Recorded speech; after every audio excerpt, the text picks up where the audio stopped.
Hello everyone and welcome to a new lecture. In this video we are going to talk about Euler's totient function. So before we go into it, there's a concept that you should know, and that is the idea of totative. So what is a totative? Well, basically a totative of a positive integer n. So suppose you have an integer, totative of that particular integer is another integer k such that k is greater than 0 and it is less than or equal to n. Okay, so if you find such k such that k is co-prime with n, then that k will be called a totative. So to give you an example, suppose we have n equaling to 8. So what could be a totative of 8?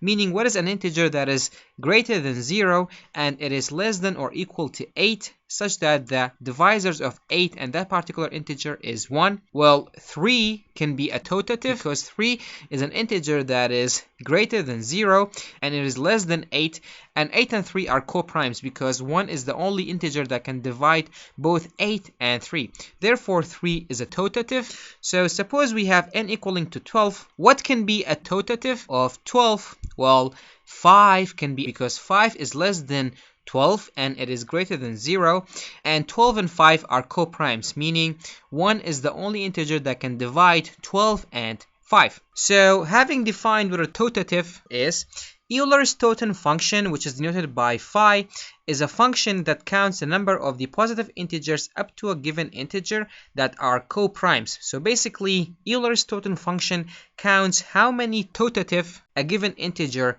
have. That's basically what Euler's totient function do or is. So to give an example, suppose you have 8. So what is phi of 8? Meaning, what happens if you plug in 8 into Euler's totient function?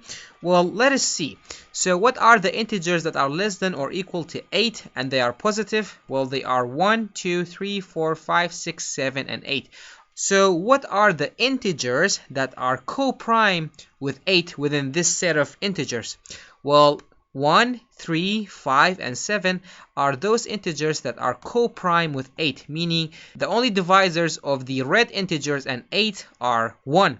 So 1, 3, 5, and 7 are co-primes with 8. Therefore, phi of 8 equals to 4. So suppose we have 11. What is phi of 11? Well, let's see. 1, 2, 3, 4, 5, 6, 7, 8, 9, 10, 11 are all positive integers that are less than or equal to 11. And 10 of them are co-primes with 11. Therefore, phi of 11 equals to 10. Okay, so now we know what is Euler's totient function, or phi. However, how can we find phi of a particular number? Well, either we have the number that are given to us, either it is a composite number or it's a prime number. If it's a prime number, p for example, then phi of p equals p minus 1, meaning phi of a prime number equals 1 less than the prime number. So phi of 11 equals to 10, phi of 13 equals to 12, phi of 17 equals to 16, and phi of any prime number is p minus 1, or 1 less than the prime number. And the reason is, suppose you have a prime number, then every positive integer that are less than or equal to the prime number, except the prime number itself, has to be co-primes with the prime number. So if you have 11, 1, 2, 3, 4, 5, 6, 7, 8, 9, and 10 are all co-primes with 11. And that is the reason why the phi of any prime number is 1 less than the prime number itself. So what happens if I have a composite number?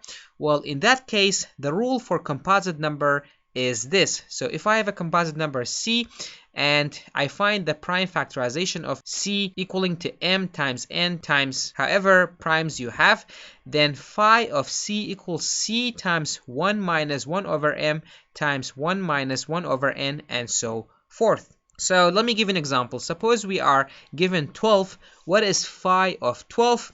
Well, the prime factorization of 12 is 2 times 2 times 3. So 2 times 2 equals 4. 4 times 3 equals to 12. So when we have a duplication like this, meaning 2 times 2 is a duplication, I will take one of them. So it will be 12, which is my composite number, 12 times 1 minus 1 over 2. One of the primes is 2 and the other one is 3, times 1 minus 1 over 3. This is one of the prime, this is the other prime. When you multiply everything together, meaning 12 times 1 minus 1 over 2 times 1 minus 1 over 3 equals to 4. So phi of 12 equals 4, and they are 1, 5, 7, and 11. So what if I have 14? Well, the prime factorization of 14 is 2 times 7. Okay, so instead of this m, I can put 2 or 7, and instead of the n, I can put the other one. I can put either 2 or 7. So the whole equation will be 14, because this is my composite number, times 1 minus 1 over 2 times 1 minus 1 over 7, and this equals to 6. So this is how we can find phi of a particular number. Either it can be a prime number or it can be a composite number. If it's a prime number, then it is 1 less than that particular prime number. If it's a composite number, we will use this particular equation, which says phi of a composite number equals the composite number times 1 minus 1 over one of the primes in the prime factorization times 1 minus 1 over another prime in the prime factorizations. And remember, if we have duplication in the prime factorizations, we will only take one of them. So before we finish, I want to tell you the opposite concept of totative, which is called cototent. So a cototent of a positive integer n is an integer k which is greater than 0 and less than or equal to n, such that n and k have at least one common factor. They are not coprimes, but at least they have one common factor. And the rule for finding a cototent is this. It is n minus phi of n. So suppose we have n equaling to 8, phi of 8 equals to 4. So what is the cototents of 8? Well, it is 8 minus 4, which equals to 4. So if we have 11, cototent of 11 equals to 1. And I think it is very, very easy to figure out why cototent of 11 equals to 1. And with this, we come to the end of this lecture.